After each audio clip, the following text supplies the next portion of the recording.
Bonjour à tous, donc aujourd'hui on va se pencher sur l'entreprise Edenred. Donc avant de commencer, je vous rappelle que les informations présentées dans cette vidéo ne constituent aucunement des conseils en investissement, celles-ci sont uniquement à but purement éducatif. Je ne suis pas conseiller financier et je suis simplement un amateur. En plus, je suis actionnaire d'Edenred, donc les infos présentées dans cette vidéo sont exposées à un biais supplémentaire. Alors on va s'intéresser à l'entreprise selon le plan habituel, on va présenter le business model, on va se pencher sur les résultats chiffrés de l'entreprise, sur les concurrences, quelles sont les perspectives de l'entreprise, petite note d'analyse technique et enfin on conclura. Donc l'entreprise Edenred, c'est une entreprise française, donc éligible au PEA, qui cote sur Euronext, qui pèse environ un peu moins de 13 milliards d'euros, donc il s'agit donc d'une large cap. Et à l'origine, c'était une spin-off de Accor, l'entreprise d'hôtel, qui a coté de manière indépendante sa participation dans ces entreprises de finance. Elle participe actuellement à l'indice du SBF 120 et il s'agit probablement d'une des prochaines candidates à l'entrée dans le CAC 40. Si on essaye de la classifier selon les critères de Peter Lynch, elle se classerait plutôt dans une stalwart, c'est-à-dire une entreprise avec une croissance intermédiaire et avec des revenus récurrents. Alors son secteur, elle appartient au secteur de l'industrie dans la sous-catégorie des services aux entreprises. En pratique, elle se définit elle-même et probablement qu'elle se rapproche beaucoup plus d'une fintech que proprement parler d'une service aux entreprises. C'est le leader actuellement mondial des paiements sous contrainte et donc si on s'intéresse à son actionnariat, il y a donc 99% de flottants. Ce qu'on voit, c'est qu'il y a environ 5% d'actionnaires individuels et puis après il y a 95% d'investisseurs institutionnels. Il y a énormément de fonds qui sont positionnés sur ces entreprises qui possèdent 10 ou 5% de cette boîte. Donc un actionnariat très structuré par les fonds, les institutions, les investisseurs institutionnels. Alors son business model, donc comme on l'a dit rapidement, elle s'est spécialisée dans les paiements sous contrainte, c'est-à-dire qu'elle fait l'intermédiaire entre l'entreprise et son employé et de son système de paiement. Et donc ce qu'elle conditionne, c'est l'utilisation des fonds de l'employé pour certaines dépenses. Donc le plus classique, c'est le ticket restaurant. Donc l'employé va pouvoir uniquement le dépenser en fonction donc, du réseau partenaire, par exemple dans la semaine entre midi et 2, etc. Et donc elle se paye sur les frais de transaction. Donc elle a trois grandes branches, donc la partie alimentation dont le célèbre ticket restaurant, la partie mobilité, donc c'est le même concept, hein, c'est-à-dire des cartes prépayées ou des cartes pour payer les déplacements type essence, etc. Et puis un dernier business qu'ils appellent donc plutôt la partie récompense, enfin divers, mais qui avec un système de récompense pour offrir des cadeaux aux employés, pour les vacances, etc. Euh, voilà, donc actuellement, Edenred elle est implantée dans plus de 40 pays. Euh, il y a plus de 50 millions d'utilisateurs pour 850 000 entreprises et avec plus de 2 millions de commerçants participants. Donc le volume d'affaires en 2020 c'était plus de 30 milliards d'euros.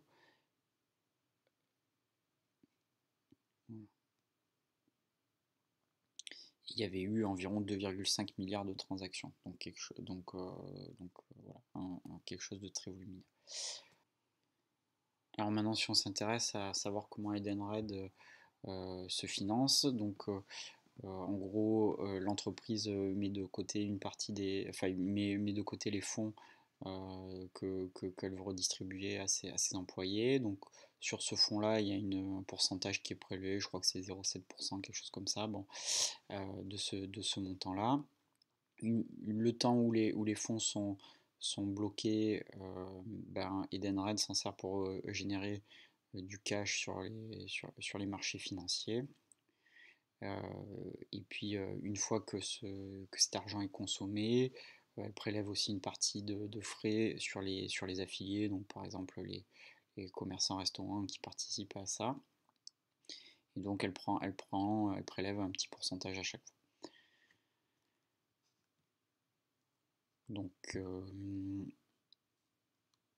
Donc maintenant, si on s'intéresse aux trois grandes parties, on voit que donc l'avantage aux salariés, donc du type ticket, donc surtout sur l'alimentation, ça représente 61% du chiffre d'affaires de l'entreprise. L'immobilité, c'est 25%, et les solutions complémentaires, donc motivation et récompense, il y a des programmes donc sociaux publics, donc ça représente 14% du chiffre d'affaires. Là, par exemple, au moment du Covid en 2020, notamment en Angleterre, ils se sont rendus compte qu'il y avait des dizaines ou des centaines de milliers de gamins qui n'avaient pas un repas chaud par jour puisqu'ils n'allaient plus à la cantine. Et donc, Edenred a été sollicité pour mettre en place rapidement, donc je crois qu'ils ont fait ça en quelques jours, donc un service de paiement de contrainte pour les enfants scolarisés pour qu'ils aient justement un repas chaud le midi par jour. Et donc l'entreprise a été capable de fournir ce service-là en très très très peu de temps. C'est par exemple ce genre de business spécifique qu'ils peuvent mettre en place. Alors maintenant, si on s'intéresse aux résultats opérationnels, on voit qu'il y a donc 63% du business qui se fait en Europe, 29% en Amérique latine et puis 8% dans le reste du monde. Donc voilà, c'est vraiment les grosses implantations Europe, Amérique latine, et la France représente encore 16% du business. Alors maintenant, si on s'intéresse aux chiffres de l'entreprise.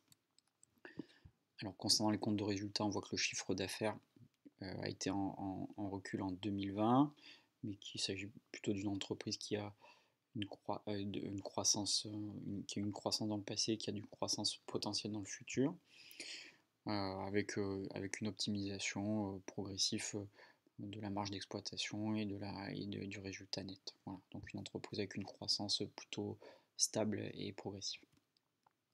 Alors maintenant, si on s'intéresse à la profitabilité, la marge brute, elle est de 90%, donc c'est énorme. Hein. Pour un avantage compétitif et durable, on considère que c'est plus de 40%. La marge opérationnelle est 34% et la marge nette à plus de 16%. Donc vraiment des résultats très bons. Alors le ROE est négatif, je vais y revenir, et le ROIC est à 31,6%, c'est des résultats vraiment excellents. Alors le ROE il est négatif pour quelle raison? Parce que, alors ça m'a surpris un petit peu en préparant le topo. En fait, les capitaux propres de l'entreprise sont négatifs et sont négatifs depuis son existence. En fait, c'est le passif de la naissance de l'entreprise lorsqu'elle est. Donc, c'est une spin-off d'Accor, je vous rappelle. Et donc, en fait, quand elle a été séparée de Accor, on a inclus dans son bilan l'échange de capitaux de l'entreprise qui ont été laissés aux actionnaires d'Accor. Donc, du coup, elle garde depuis des capitaux propres qui sont en négatif, et donc ce type de critères ne peuvent pas être utilisés. Voilà, c'est la spécificité un petit peu dans cette entreprise. Après, sans être un spécialiste, vu la profitabilité et la faible nécessité de capitaux de ce type d'entreprise, le fait qu'il y ait des capitaux propres négatifs, ça n'a pas l'air de poser un véritable problème. Alors la question qui vient suivante, c'est est-ce que l'entreprise possède un MOAT, c'est-à-dire un avantage compétitif, hein, c'est un des critères préférés de Warren Buffett. Donc si on voit les différents points sur lesquels on peut avoir ce MOAT, moi j'en retiens plusieurs pour cette entreprise, hein. Il y a une barrière à l'entrée, clairement, hein. Il y a un effet réseau qui est vraiment majeur, hein, puisque il y a énormément d'entreprises partenaires qui fait que le réseau est extrêmement développé, et ce qui fait la force d'Edenred actuellement. Après, alors j'ai mis économie d'échelle parce qu'en fait c'est un modèle économique très scalable, et donc plus il se développe, plus plus enfin voilà, enfin, c'est vraiment un business par définition scalable, donc moi j'inclus aussi ce critère-là. Et puis actuellement, elle a un positionnement dominant, elle est leader mondial et elle est dans les marchés où elle est implantée véritablement en avance. Il y a quelques acteurs locaux à chaque fois, mais vraiment voilà, dans le marché où elle est dominante. Donc elle a tous ses mottes à mon sens. Alors la situation bilancielle, donc dette sur equity, bah, c'est négatif hein, puisque les capitaux propres sont négatifs, donc on va pas retenir ça. Si on s'intéresse au leverage, dette sur EBITDA est à 1,92, donc ce qui est correct. Par ailleurs, la qualité de la dette est plutôt pas trop mal notée par Standard & Poor's avec un triple B+. Bon. Maintenant, si on s'intéresse au flux de trésorerie, c'est une entreprise qui est fortement générateur de cash. On a une augmentation du free cash flow d'environ 20% par an sur les 5 dernières années. Hein. Donc plutôt très bon. Et un taux de conversion free cash flow sur EBITDA supérieur à 65%. Donc là aussi, vraiment une vache à lait de cash.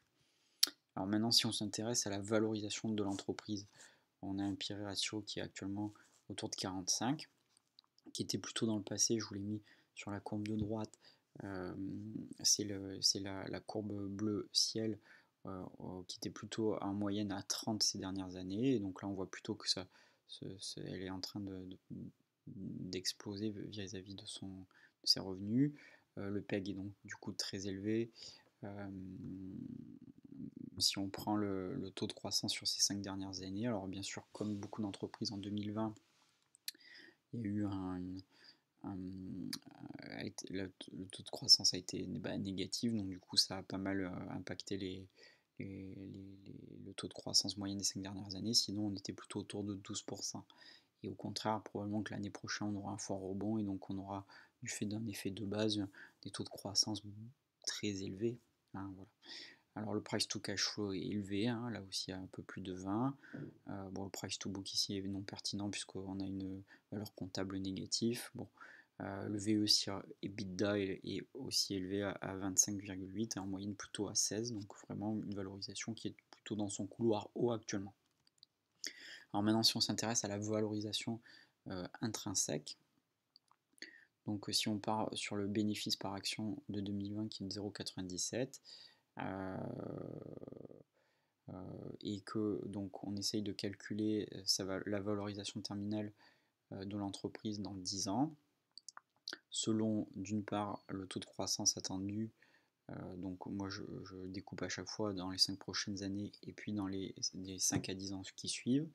Ensuite on applique à ce taux de croissance une valorisation terminale, c'est-à-dire un PER terminal. Ça nous donne une valorisation terminale que vous avez en jaune. Ensuite, la question c'est quel serait mon niveau d'entrée si j'attends un bénéfice annuel. Et donc là j'ai appliqué, j'attends de cette entreprise qu'elle me délivre une performance de 10% par an, c'est-à-dire qu'elle va surperformer le marché sur le très long terme, hein, puisque le marché délivre à peu près 7% de croissance sur du très très très très long terme. Donc moi j'aimerais que cette entreprise elle me surperforme puisque je fais du stock picking, donc l'objectif c'est de surperformer le marché d'environ 10%. Donc si je fais ces différents scénarios, ce que vous voyez sur le premier tableau, donc 10% de croissance sur les 5 prochaines années, puis 5% de croissance avec une valeur terminale, un PER à 30, il faudrait que je rentre, si je veux faire 10% de bénéfice par an, à 23,06. Je vous rappelle que le prix actuellement est plutôt entre 49 et 50 euros. Si je fais un scénario beaucoup plus optimiste, donc je vais avoir un taux de croissance du bénéfice par action de 15% sur les 5 prochaines années, puis 10%, donc vraiment un taux de croissance élevé, probablement plus élevé que les objectifs actuels de l'entreprise, et que j'ai un PER terminal à 35, j'ai un prix d'entrée à 42 euros.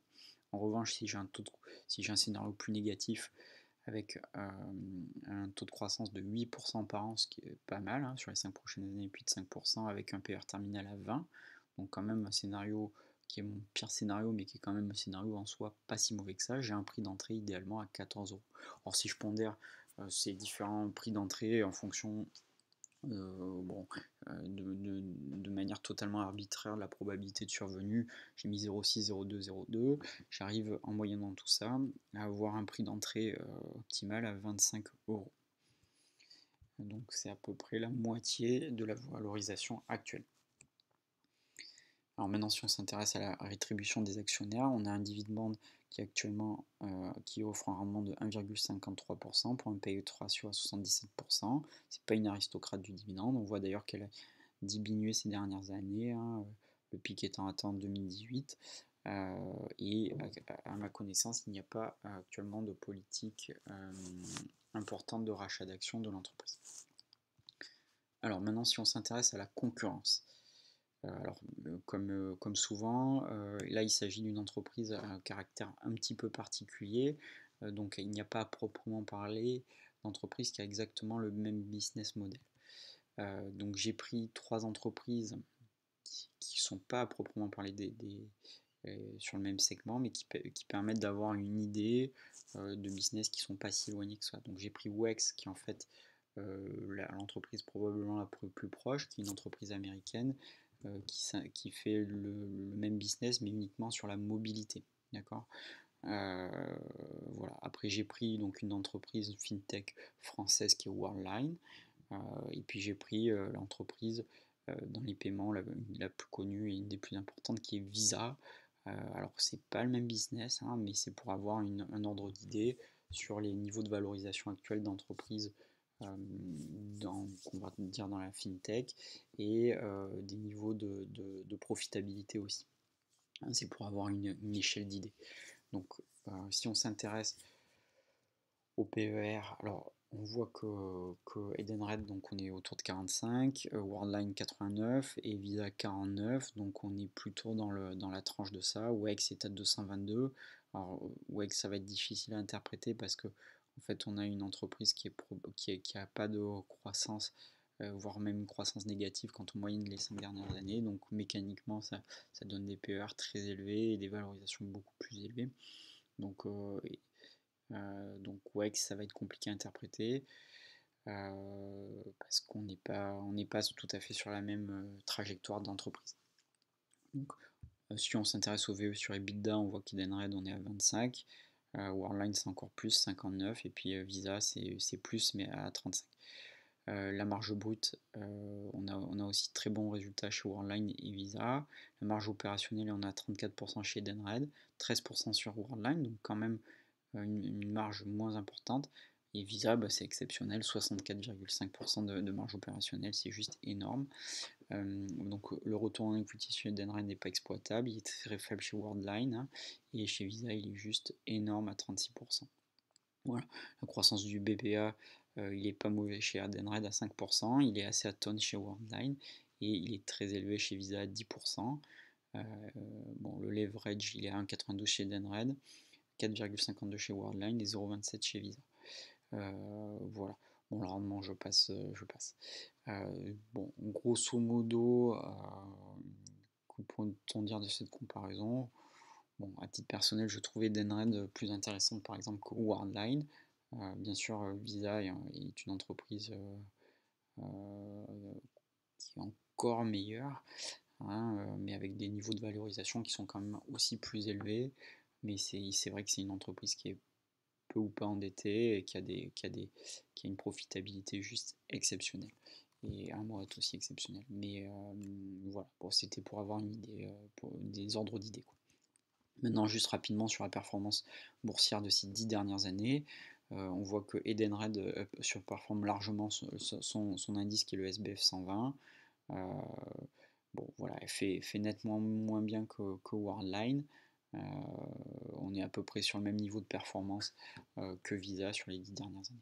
Si on raccourcit ça sur les 5 dernières années, bon, on surperforme toujours son indice, sous-performe un petit peu Visa, surperforme WEX qui est actuellement pas, qui est un petit peu en crise semble-t-il. Après j'ai pas plus approfondi que ça que le dossier. Worldline reste le leader de la performance boursière. Alors maintenant si on s'intéresse aux perspectives de l'entreprise. Bon, les axes de développement, ont bien sûr, elle met le paquet sur la digitalisation.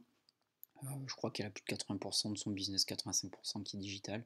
Bon, là, elle essaye de développer un petit peu le concept de cantine flexible. C'est-à-dire qu'en gros, les gens, enfin, avec le développement du télétravail, en fait, ils peuvent commander, vous avez pu le voir peut-être sur Deliveroo, sur Deliveroo Uber Eats avec des tickets restaurants. Et donc elle essaye de développer ce concept-là. A priori, ça marche pas trop mal. Bon, voilà. Le gros levier de développement, c'est une stratégie d'implantation aux États-Unis dans un business particulier qui est le paiement interentreprise. Ils font le constat que 50% des paiements interentreprises se fait encore en chèque.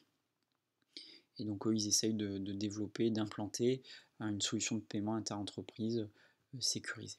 Donc un positionnement intéressant, dans a priori un gap sur le marché américain pour lequel actuellement ils étaient enfin ils sont tout juste implantés, mais qu'ils essayent de développer. Donc c'est vraiment ça leur levier de développement, en tout cas de nouveaux business.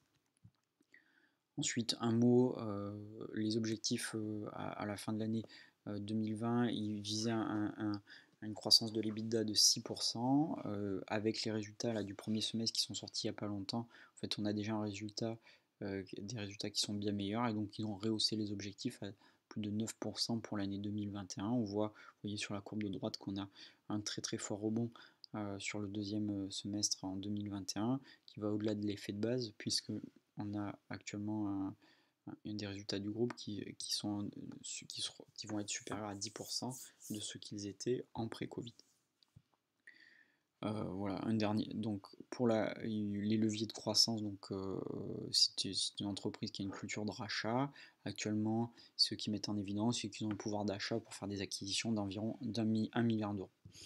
Et bien sûr, il y a un levier de croissance organique, puisque actuellement, il y a plein de nouveaux marchés sur lesquels ils ne sont pas encore implantés. Sur les marchés sur lesquels ils sont pénétrés, où ils sont implantés, pardon, la pénétrance reste encore très faible, et donc ils peuvent gagner des parts du marché facilement. Et c'est d'autant plus intéressant que c'est totalement le mode d'entreprise scalable. Alors une note d'analyse technique, si on s'intéresse à la régression linéaire, on voit que c'est une entreprise qui a un coefficient de corrélation correct, donc cet outil n'est pas totalement idiot, on va dire. Elle a une croissance annuelle sur le long terme d'un peu plus de 8%, et on voit qu'actuellement elle est à un peu plus d'une déviation standard par rapport à sa moyenne. Donc c'est un petit peu ce qu'on voit, c'est par rapport au niveau de valorisation, c'est qu'elle est plutôt dans le rang haut de sa valorisation.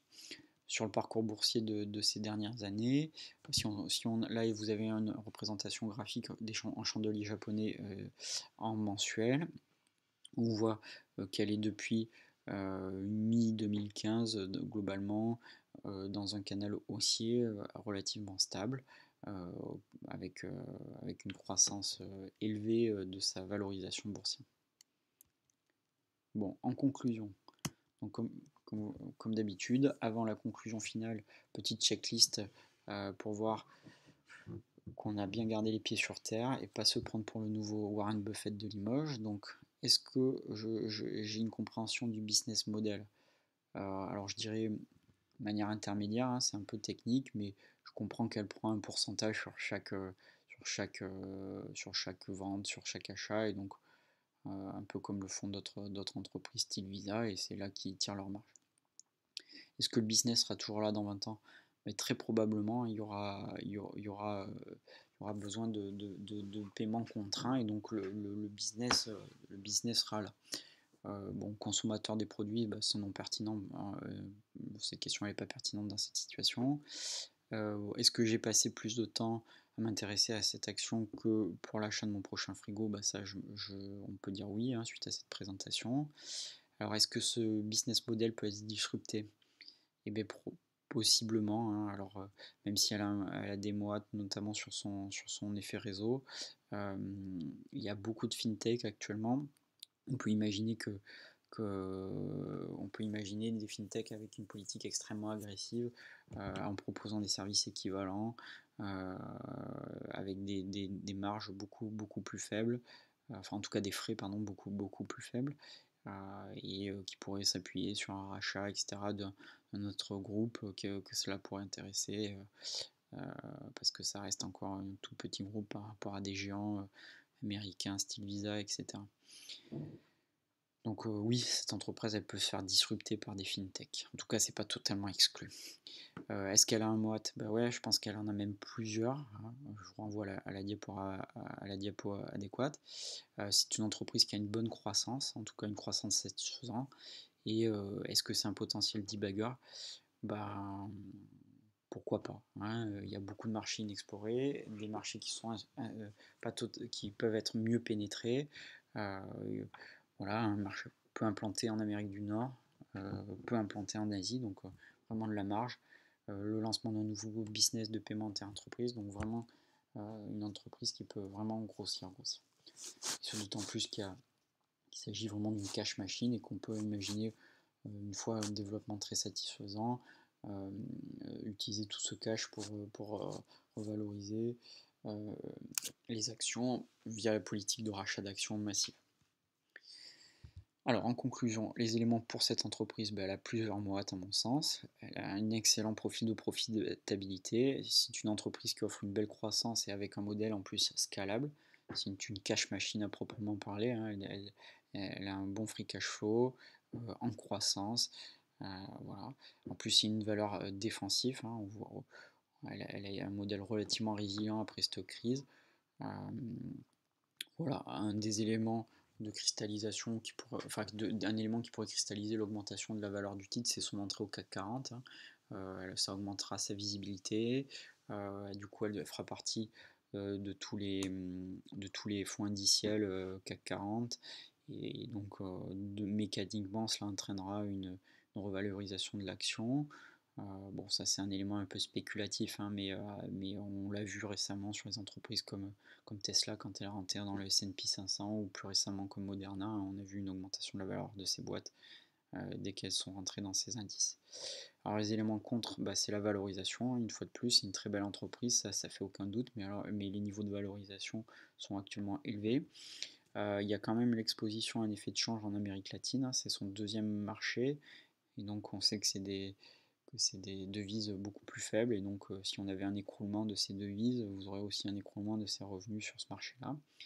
Et puis le dernier bémol, c'est que quand on s'intéresse à son chiffre d'affaires, il y a encore 50% de son chiffre d'affaires qui est dépendant des tickets restaurants.